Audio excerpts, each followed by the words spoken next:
गौरी पुत्र गणेश भगवान की जय। जय श्री कृष्णा, राधे राधे। नमस्कार दोस्तों, आपके अपने YouTube चैनल एक्सप्लोरिंग देवस्थानम में आपका स्वागत है। आइए जानते हैं बृहस्पतिवार की व्रत कथा। भारतवर्ष में एक प्रतापी और दानी राजा राज्य करता था। वह नित्य गरीबों और ब्राह्मणों की सहायता करता था। यह बात उसकी रानी को अच्छी नहीं लगती थी। वह न ही गरीबों को दान देती और न ही भगवान का पूजन करती थी और राजा को भी दान देने से मना करती थी। एक दिन राजा शिकार खेलने वन को गए हुए थे तो रानी महल में अकेली थी। उसी समय बृहस्पति देव साधु वेश में राजा के महल में भिक्षा लेने के लिए गए और भिक्षा मांगी। रानी ने भिक्षा देने से इनकार किया और कहा, हे साधु महाराज, मैं दान पुण्य से तंग आ गई हूँ। मेरा पति सारा धन लुटाते रहते हैं। मेरी इच्छा है कि हमारा धन नष्ट हो जाए, फिर न रहेगा बांस न बजेगी बांसुरी। साधु ने कहा, देवी तुम तो बड़ी विचित्र हो। धन संतान तो सभी चाहते हैं, पुत्र और लक्ष्मी तो पापी के घर भी होने चाहिए। यदि तुम्हारे पास अधिक धन है तो भूखों को भोजन दो, प्यासों के लिए प्याऊ बनवाओ, मुसाफिरों के लिए धर्मशालाएं खुलवाओ। जो निर्धन अपनी कुंवारी कन्याओं का विवाह नहीं कर सकते, उनका विवाह करा दो। ऐसे और कई काम हैं जिनके करने से तुम्हारा यश लोक परलोक में फैलेगा। परंतु रानी पर उपदेश का कोई प्रभाव न पड़ा। वह बोली, महाराज आप मुझे कुछ न समझाइए। मैं ऐसा धन नहीं चाहती जो हर जगह बांटती फिरूं। साधु ने उत्तर दिया, यदि तुम्हारी ऐसी इच्छा है तो तथास्तु। तुम ऐसा करना कि बृहस्पतिवार को घर लीपकर पीली मिट्टी से अपना सिर धोकर स्नान करना, भट्टी चढ़ाकर कपड़े धोना। ऐसा करने से आपका सारा धन नष्ट हो जाएगा। इतना कहकर वह साधु महाराज वहां से आलोप हो गए।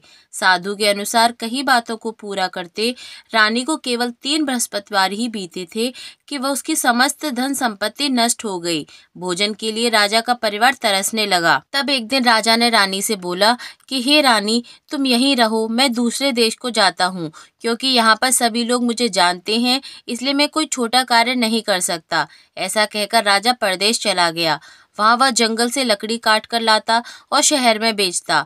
इस तरह वह अपना जीवन व्यतीत करने लगा। इधर राजा के परदेश जाते ही रानी और दासी दुखी रहने लगी।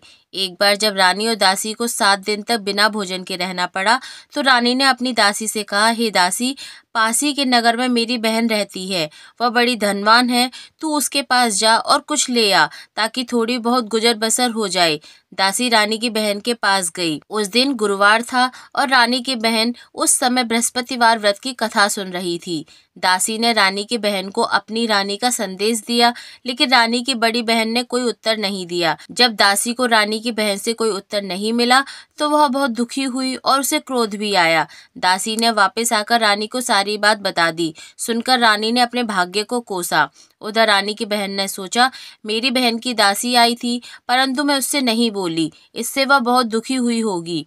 कथा सुनकर और पूजन समाप्त करके वह अपनी बहन के घर आई और कहने लगी, बहन, मैं बृहस्पतिवार का व्रत कर रही थी। तुम्हारी दासी मेरे घर आई थी, परंतु जब तक कथा होती है तब तक न तो उठते हैं और न ही बोलते हैं, इसलिए मैं नहीं बोली। कहो दासी, क्यों गई थी? रानी बोली, बहन तुमसे क्या छिपाऊं, मेरे घर में खाने तक को अनाज नहीं था। ऐसा कहते कहते रानी की आंखें भर आईं। उसने दासी समेत पिछले 7 दिनों से भूखे रहने तक की बात अपनी बहन को विस्तार पूर्वक सुना दी। रानी की बहन बोली, देखो बहन, भगवान बृहस्पति देव सबकी मनोकामना पूर्ण करते हैं। देखो, शायद तुम्हारे घर में अनाज रखा हो। पहले तो रानी को विश्वास नहीं हुआ, पर बहन के आग्रह करने पर उसने अपनी दासी को अंदर भेजा तो उसे सचमुच अनाज से भरा एक घड़ा मिला। वह देखकर रानी को बड़ी हैरानी हुई। दासी रानी से कहने लगी, हे रानी, जब हमको भोजन नहीं मिलता तो हम व्रत ही तो करते हैं, इसलिए क्यों न इनसे व्रत और कथा की विधि पूछ ली जाए ताकि हम भी व्रत कर सकें। तब रानी ने अपनी बहन से बृहस्पतिवार व्रत के बारे में पूछा। उसकी बहन ने बताया, बृहस्पतिवार के व्रत में चने की दाल और मुनक्का से विष्णु भगवान का केले की जड़ में पूजन करें तथा दीपक जलाएं। व्रत कथा सुने और पीला भोजन ही करें, इससे बृहस्पति देव प्रसन्न होते हैं।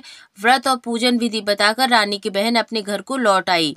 7 दिन के बाद जब गुरुवार आया तो रानी और दासी ने व्रत रखा। घुड़साल में जाकर चना और गुड़ लेकर आई। फिर उससे केले की जड़ तथा विष्णु भगवान का पूजन किया। अब पीला भोजन कहाँ से आए, इस बात को लेकर दोनों बहुत दुखी थे। चूंकि उन्होंने व्रत रखा था इसलिए बृहस्पति देव उनसे प्रसन्न थे। इसलिए वे एक साधारण व्यक्ति का रूप धारण कर 2 थालों में सुंदर पीला भोजन दासी को दे गए।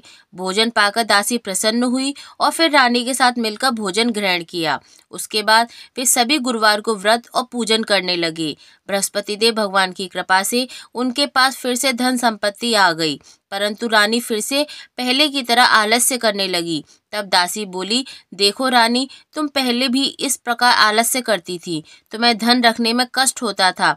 इन सभी कारण से धन नष्ट हो गया और अब जब भगवान बृहस्पति देव की कृपा से धन मिला है तो तुम्हें फिर से आलस्य हो रहा है। रानी को समझाते हुए दासी कहती है कि बड़ी मुसीबतों के बाद हमने यह धन पाया है, इसलिए हमें दान पुण्य करना चाहिए, भूखे मनुष्यों को भोजन कराना चाहिए और धन को शुभ कार्यों में खर्च करना चाहिए, जिससे तुम्हारे कुल का यश बढ़ेगा, स्वर्ग की प्राप्ति होगी और पितृ प्रसन्न होंगे। दासी की बात मानकर रानी अपना धन शुभ कार्यों में खर्च करने लगी, जिससे पूरे नगर में उसका यश फैलने लगा। हे बृहस्पति देव, जैसे आपने रानी पर कृपा करी, उसकी भूलों को क्षमा किया, वैसे ही आपकी कथा पढ़ने वाले, आप में विश्वास रखने वाले उन सभी पर अपनी कृपा बरसाइए और उनकी हुई गलतियों को क्षमा करिए। बोलिए भगवान बृहस्पति देव की जय।